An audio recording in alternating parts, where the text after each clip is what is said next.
Hey guys, it's Mike coming to you live, Backyard Oasis. Again, rainy night, shooting a couple of these videos in a row, trying to actually clean out my camera collection a little bit. So I'm probably going to be throwing some stuff on eBay soon, find some swap meets to get rid of some things. Tonight, I have a really cool camera that started it all for me with 120 film. Hate to get rid of this thing, but I just don't ever use it. It's well traveled. I've taken some cool places. I'll talk about that a little bit. But here we go. Lubitel 166 universal Lomo camera, 120 film camera. It's a 75mm lens, 4.5, and twin lens. It's cool. You know, if you can't buy a Rolleiflex or something like that, this is the one for you. It's a pretty cool camera, man. Check this out. So, you're looking through this top lens when you see my hand wave.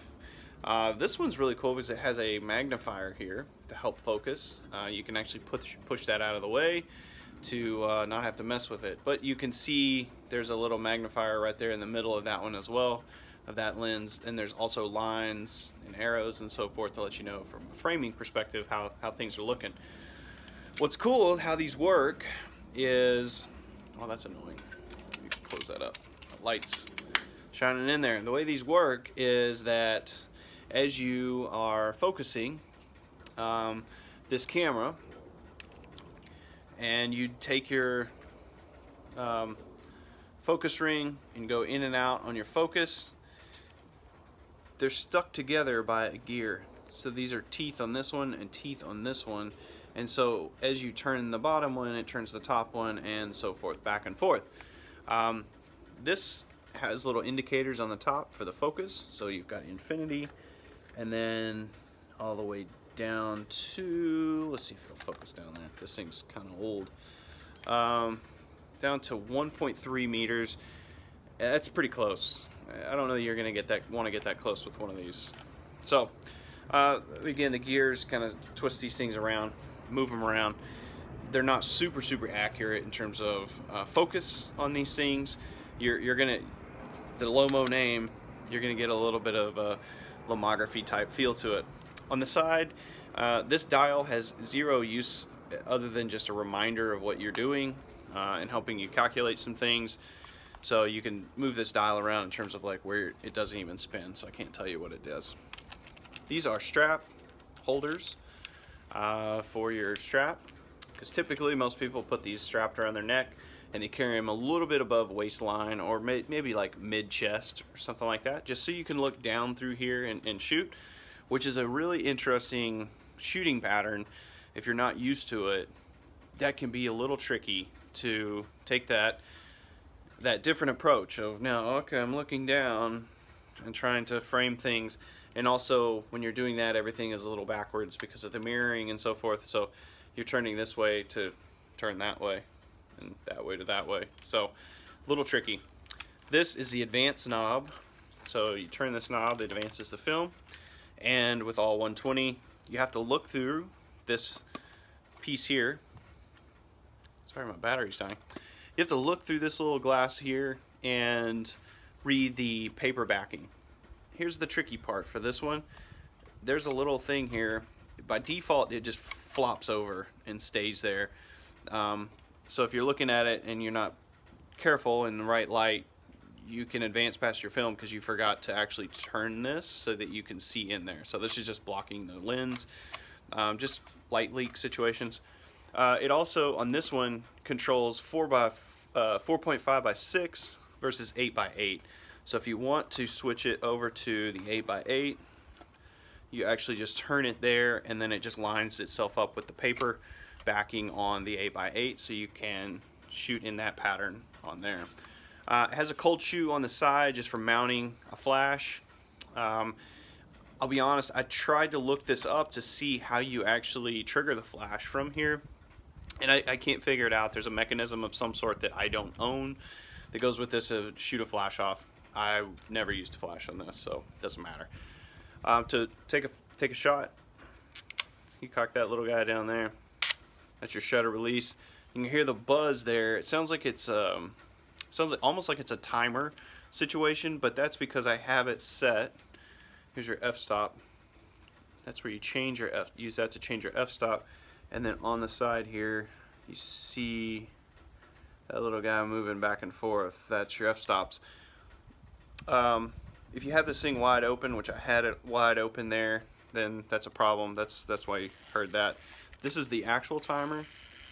So you turn that on, hit the little timer. Doesn't work unless you have all of the things lined up properly, and there you go, there's your shot. So you got to remember to cock it. Actually, you set the timer, cock it, hit the shutter release, and then wait. That the timer stops this guy from firing up as it's going around. The other piece here is you want to just get shutter speed. You have to turn this crank here that's on this side here, and you can see on the top there's a little bitty red dot that kind of goes back and forth there, so you can do that. This may actually be where this little knob here may actually be something to do with the flash, but again, I couldn't figure it out. If you want to do cable release, you just screw your cable release into that piece there, and you're good to go. The other thing on this one, tripod mount, but it also has these cool feet, so it'll sit nice and flat. That's what's fun about these cameras. I took this camera specifically, this actual one here, to Paris a couple years ago. Got up on the Eiffel Tower, took some really cool shots of Paris as a whole. Went to the Louvre, went to tons of museums all over the place looking at architecture. Went to Versailles, a bunch of places, and shot so many rolls of 120 film with this thing. And it's a workhorse, man. It just takes really cool pictures, but it's kind of clunky. It's hard to navigate around with. And to be honest, at the heightened security that's going on in the world, this thing is kind of hard to travel around with. It's not super friendly. My backpack, they have x-ray machines literally at every tourist stop, and so you have to put your backpack in there. Well, I have like, I don't know, I hate to say this, I had like 25 rolls of film that I was carrying around with me at any given time that were unexposed until I exposed them. And with that 25 rolls of film, I'm handing these things to the guards to say, please don't scan them. Can you run them through there? So they were cool enough, except for one place. Guy was just being an asshole, so I had to run it through the x-ray machine. But he didn't want, like, when you get this thing out of a box, or I mean out of a bag, this little thing doesn't look friendly, to be honest, especially people that don't know what it is. There's not a lot of people traveling around with these. I believe these were made in Russia, so these are Russian made. Not that that matters anything. They made like 800 billion of these things, and I think they made them all the way up until maybe like 2 years ago or something. It's just crazy. Like, you can get tons of these on eBay and different places, and they're in really good shape. I've dropped this thing so many times, and you cannot see a ding or a scratch on it from dropping it. Everything on here is just normal wear and tear from just using it. But back to the camera. So to open it up and load film, this little knob, turn this guy here to center point, and then this opens up. Just plops down there. You put your take-up spool in this top piece here, and to load that, you can pull this guy out here, and you actually can pull this side one out as well, to help you get everything lined up, and you drop them in there, and then you have to play around with getting that one back in there, and then that one back in there. It snaps into place, and then it goes in here. I have had, recently I've had a bunch of issues, and I don't know exactly what the cause is, but early on I didn't have these issues, but I'm having issues now, and it may be the spools or the paper is starting to be thicker than it used to be, and it's hard when you're on like shot number 7 with this camera. It is hard as hell to turn this, and it's because it's getting really bound up in here with it's just running out of room completely. So I've tried to like push this, you know, spring piece of metal back and do a bunch of different things there, but I really honestly think it's just probably Kodak's gotten lazy with making that 120 film, and other people have gotten Ilford's gotten lazy with that 120 film, and those spools are just getting a little bit bigger, and the paper may be a little bit thicker, the film something's thicker to enough degree that when you start rolling into this thing, it starts getting crazy, and it's really hard to do. Which points out to a huge problem with this camera.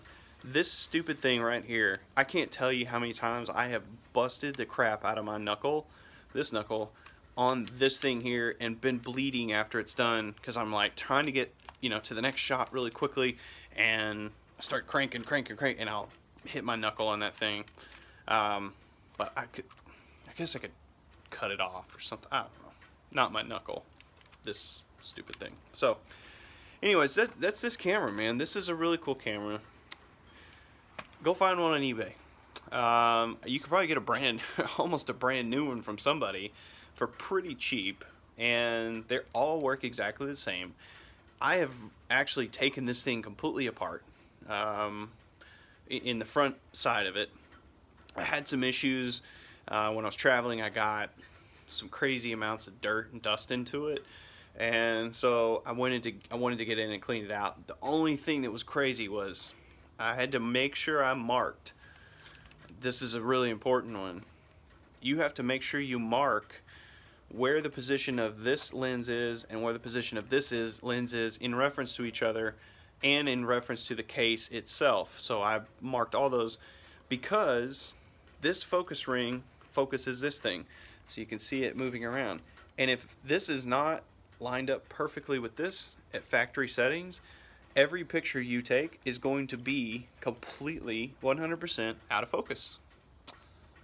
So if you take one of these apart, you do any work on it, or a twin lens at all for that matter, make sure that you mark the relationship between this lens and this lens. So you can just, you know, find a nice pencil or something, and then also mark in relation to where it is on the case, so that when you set everything back in there and you set these things in the gears and you start turning these things, then everything is copacetic and all working great. So, but back to this thing, you should buy one. You should shoot with it. It's fun. My kids like messing with it too. I honestly, bugs galore out here. I've got a lot of use out of this camera, and I hate to get rid of it, but I'm probably gonna have to get rid of this one because I just don't use it anymore. I've got a bunch of other 120 film shooters, and nothing really nice though. Like, I've talked myself out of it. I'm not getting rid of it. I'm keeping this damn thing. Yeah, it's staying. So don't find this one on eBay. This specific one. Go get you one on eBay. Get out and shoot with it, man. It's a lot of fun. It's again, but be cautious when you're shooting and you're starting the new shooting pattern of, I'm gonna look down and shoot here. Be careful where you're stepping, and how you're walking around with it, and so forth, and what's around you, and awareness of all those things.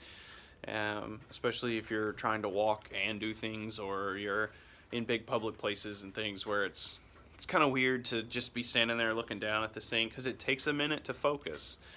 You're not going to get any quick action shots out of this. I have, purely accidental. But most cases it's portraits, people standing there next to an iconic statue, just shots of architecture, just cool different shots there. But you can't get that really low profile, man. You can set this bad boy directly on the ground, and you can just stand right over top of it, and it's super comfortable to do that. You get that really low shot where you're catching a lot of the ground in front of you as you're leading up to some big thing in the front. That's pretty cool. But word of caution, this lens is not this lens, so if you set it too low, pay attention to what's under it. You might want to put a little something under the front, tilt it up just a skosh, so you aren't taking up like an entire photo of concrete in front of the thing that you're focusing on here, because it doesn't line up exact, but there's pretty good guides in here to get you close. So, Lubitel 166 universal, any of these Lubitel universal cameras, any model of them, it's going to be a good model. They're workhorses, man. They're fun to shoot with. Go grab one and get out shooting. Thanks again for watching the video. Give it a like, subscribe, do all that fun stuff you do on YouTube, and more importantly, get out and go shoot film, guys. Go find a really cool camera, an old one like this, and get out there and just see what you can do with it, and just have fun, man. Just have fun. You guys go be great people. We'll talk to you later.